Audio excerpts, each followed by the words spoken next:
Now, this is how to overcome the storms in your life. You see, in Mark chapter 4, verse 35, we see a situation of how the disciples of Jesus encountered a storm, which means that every man at one point in his life, as long as he's on the face of the earth, would encounter a storm in their lives. But then, encountering storm and knowing that you would encounter storm is not all there is, but how to overcome those storms, because these storms have wrecked the life of others. These storms has damaged the life of others. But then we are looking at how to overcome the storms. In Mark chapter 4 verse 35, the Bible said that, and in the same day, when it was in the evening, he said unto them, let us pass over to the other side. Now I want you to look at this. The Bible began to speak as regarding a season. So the first thing we see here is the ability to discern seasons, which means that the Bible began to speak as touching what happened in a particular time. He said, and it came to pass the same day in the evening. This connotes that in a man's life there can be a particular time where the storms can come. So you need to be able to discern times and seasons so as to know when storms are coming in your life, when challenges are coming, so that you will not be blind or deaf to the warnings of God. And so the Bible said that, and in the same day when it was evening, something happened. The word of the Lord came. Jesus spoke to the disciples. He said, now let us pass over to the other side. So when a man wants to move from one level to the other, when a man wants to move into another level, we see that what comes to him first is not first promotion. What comes to him first is the word of God. The Bible said that, and the word of the Lord came. Jesus told them, he said that let us move over to the other side. And the beautiful thing is that he's not saying that you move over to the other side. He said let us, meaning that while you are being lifted, you are not lifted and you are alone. There are a lot of people, they are lifted, but the lifting is not the goal.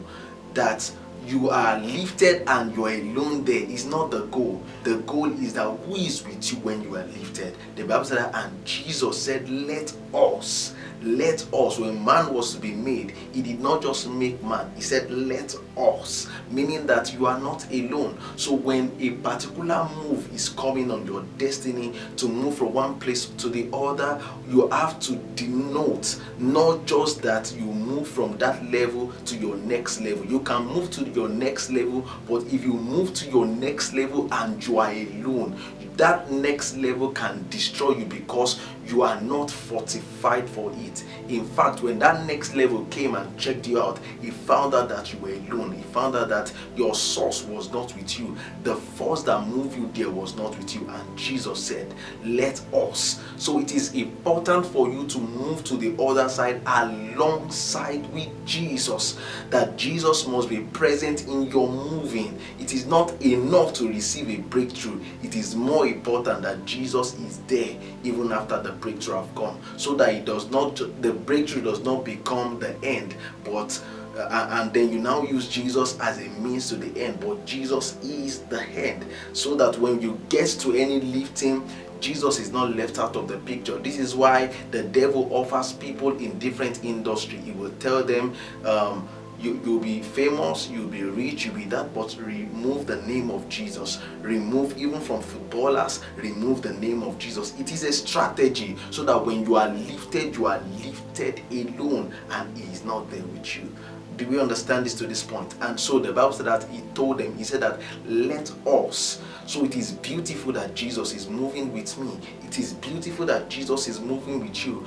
But yet this is still not enough. He said, and when he said this in verse 36, and when they had sent away the multitude, they took him, even as he was in the ship. There were also with him other ships. Now, a man is about to move to the next level. a man is about to move to another dimension, a man is about to move to another plane in life, and the first thing we see here is that Jesus moves with him. The presence of Jesus moves with him. But it's still not enough. We see here how that the multitudes in his life was chased away. So it means that whenever a new level is coming, God can begin to take men out of your life. He can begin to take, what are this type of men? The Bible called them the multitude. The multitude. We see here that it is not all men that that Jesus will take away from your life. We see here that after the multitude had left, the next thing that happened was that there still left with him certain sheep, and then by light we see that these sheep represent relationship.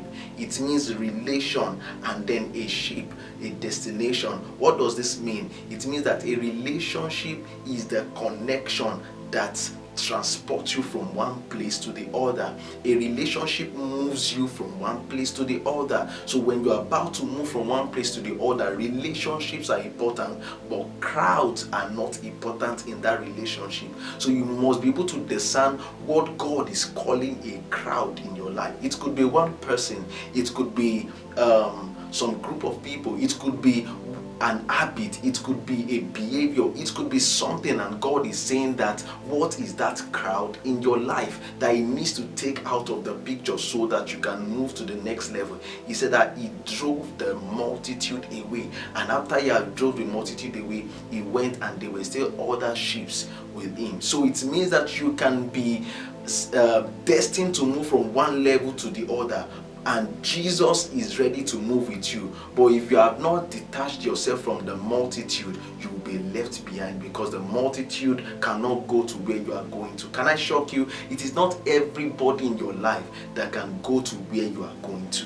It is not everybody you love. It is not everybody you desire that can move from one place to the other, because you can crush on a person and that person end up becoming your crushes. So it is possible that you are attached to certain things and God is calling those things multitude in your life. And he said that they sent the multitudes away and they took him to the sheep, and there were also other little sheep around him. Verse 37, this is very important. And there arose a great storm of wind. So the first thing we did was to discern seasons and times. The second thing was to discern men. And now the third thing is to discern the challenges that comes in those seasons. Are we together? You have successfully discerned the season of your life. In fact, you have successfully discerned the men in your life. You've been able to separate the multitudes from key and valuable relationships that can move with you to your next level. You've sacrificed certain relationships that you know that cannot move with you, no matter how emotionally attached you are to them, no matter how attached to them one way or the other you are to them. You have discerned this.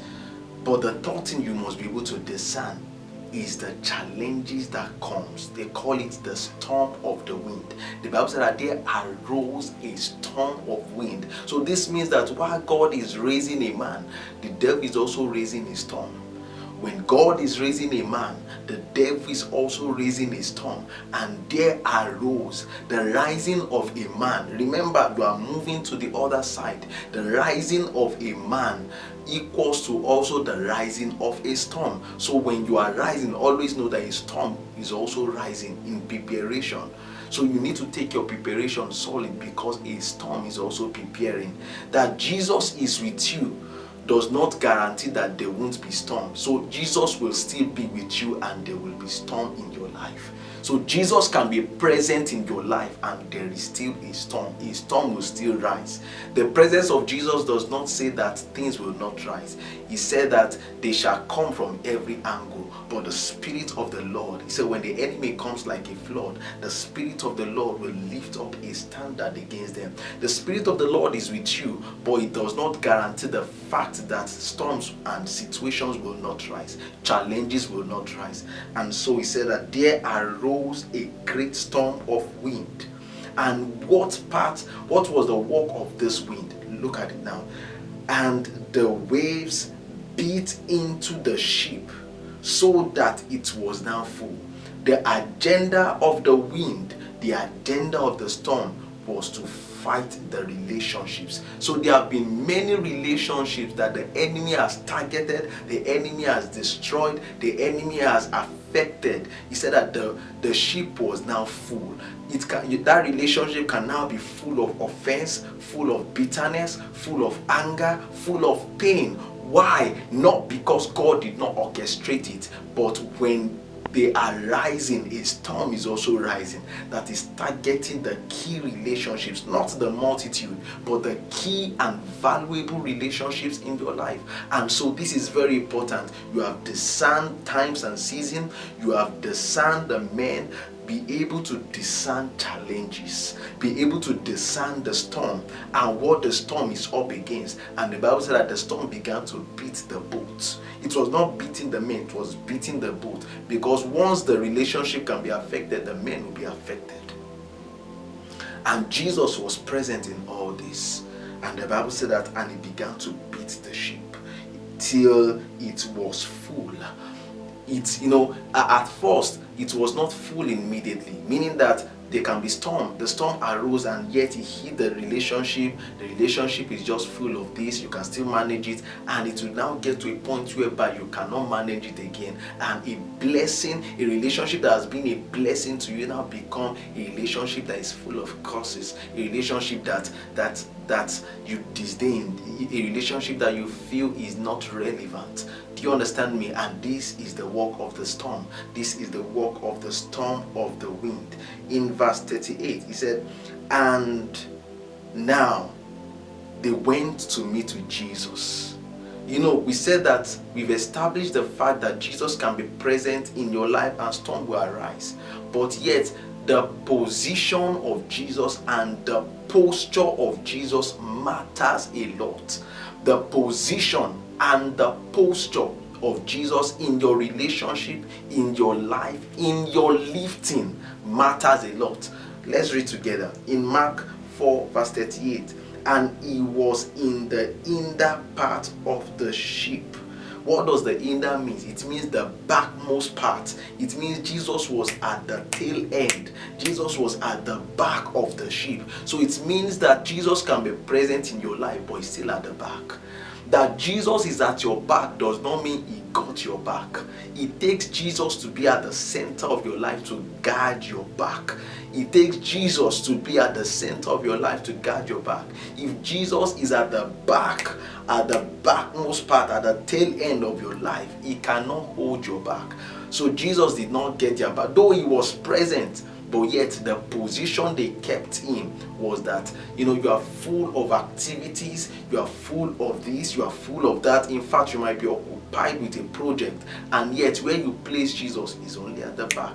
The only time you remember him is when there are challenges. The only time you remember him is when there are storms. They never related or associated with Jesus all through the journey until the storm arose. This is a kind of Christian whereby the only time they meet with Jesus is when storm arises. These are the kind of Christian that only centers their prayer on, oh Lord, give me, or oh Lord, forgive me. These kind of Christians are the kind of Christians that they don't count their relationship with God. They don't prioritize it all the time. They prioritize it on Monday, they've dropped it on Tuesday, to pick it back the following week or to pick it back the following month. You are not prioritizing Jesus daily in your life, in your activities, in your thoughts, in your actions. And so prioritizing Jesus brings him to the center of your life. This is how we overcome storm. So storms will rise, but Jesus will be present, and he will be present, but he's at the back, he's at the tail end. He is inactive. Why? Because you have put him at the back, and he said that he was at the back. Now we talked about position. Now we are looking at the posture. What posture does Jesus take in that relationship? It could be a marriage, it could be a love relationship between two couples, it could be a friendship, relationship, it could be a business relationship, any form of relationship, even your relationship with God. Now watch this.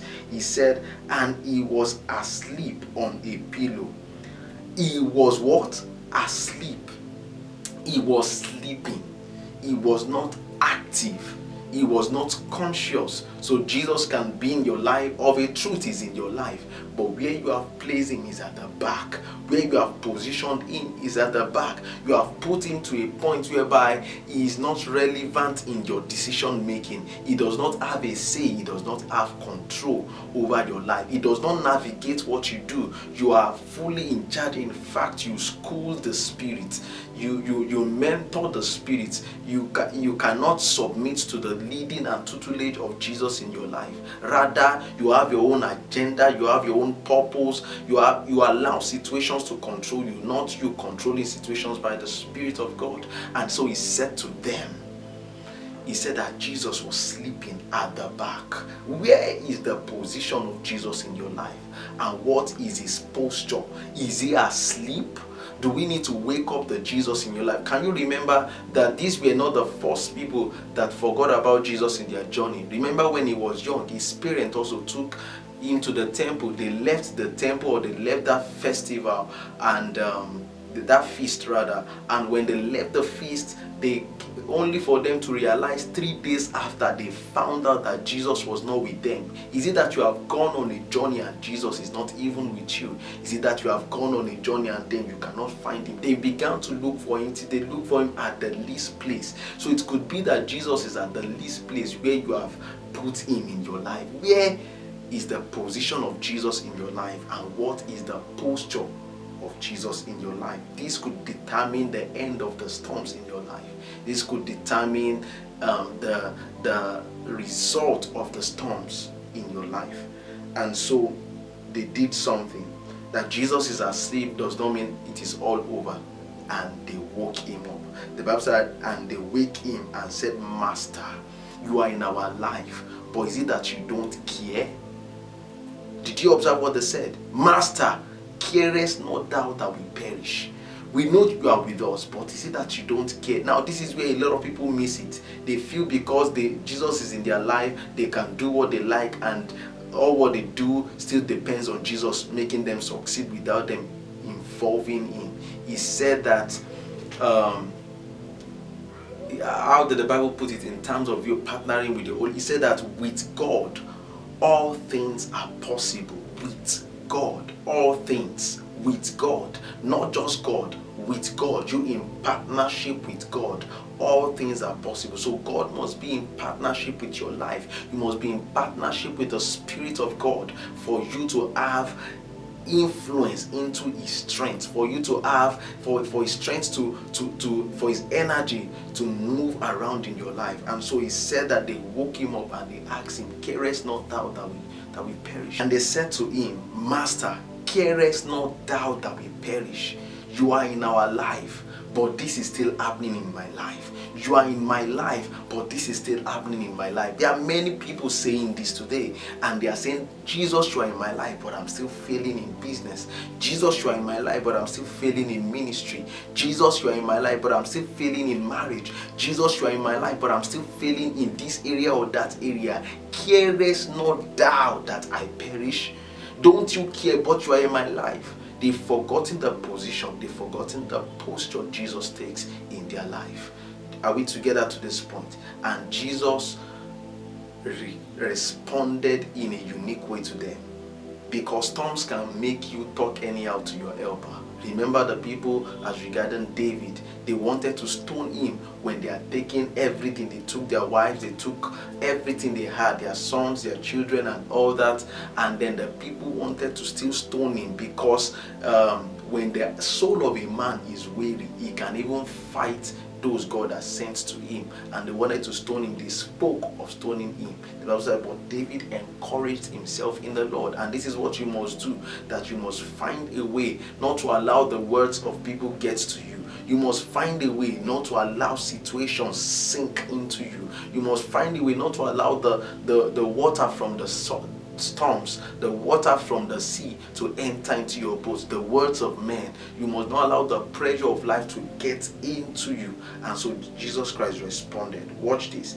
He said that, and he arose and he rebuked the wind and said unto the sea, peace, be still.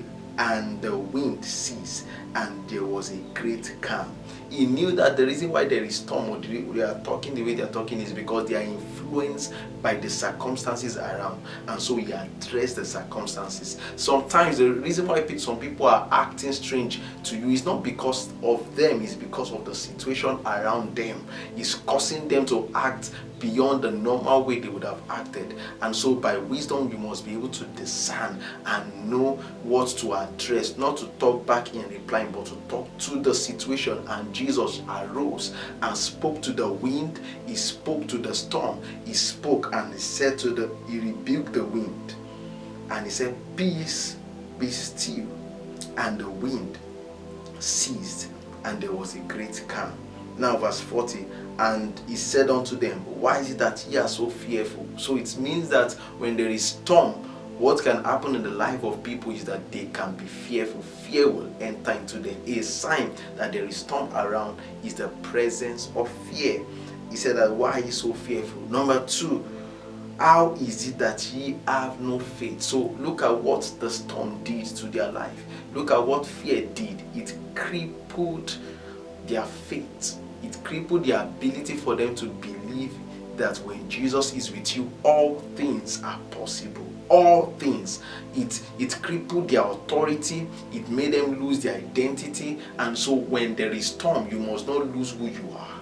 This is why when Jesus appeared to walked on the water, and then his disciples followed him, Peter said, Master, if it is you, can I come? And he bid him to come, and he started walking on water. But when he looked at the direction of the storm, what happened? He began to sink. And when he began to sink, Jesus told him, he began to, he stretched his hand first. He was not just rebuking him while he was sinking. This is what many people do. You see people sinking, the first thing you need to do is to restore them before, the kind of rebuke. But as people are sinking, you are rebuking them in sinking, and the rebuke is not restoring them. The correction is not restoring them. And so we need to understand how Jesus operated. He restored, Peter, and then he told him not to be conscious of the wind, to focus on him, look unto him, and then they return back to the boat. And so this is how you face the wind. You must not allow the storms of life to penetrate in. You must understand the position and the posture. Let me take it again. Number 1, the ability to discern seasons. Number 2, the ability to discern men, to sieve out the multitude, to sieve out the valuable relationships in your life that can move ahead with you in the new season. Number 3, the ability to discern the challenges that comes with those seasons. And number 4, the ability to discern the position and the posture of Jesus in your life. Number 5, the ability to walk in faith and not in fear. The ability to walk in authority and not in nonsensity. The ability to walk in your identity. Are we together? So you must be able to walk in your identity by your confession, by the things you say, by the things you do. I pray for you right now that every storm raging in your life comes to an end. I release the peace of God. I rebuke the wind. I rebuke the wind. I rebuke the wind. And I say, peace, be still.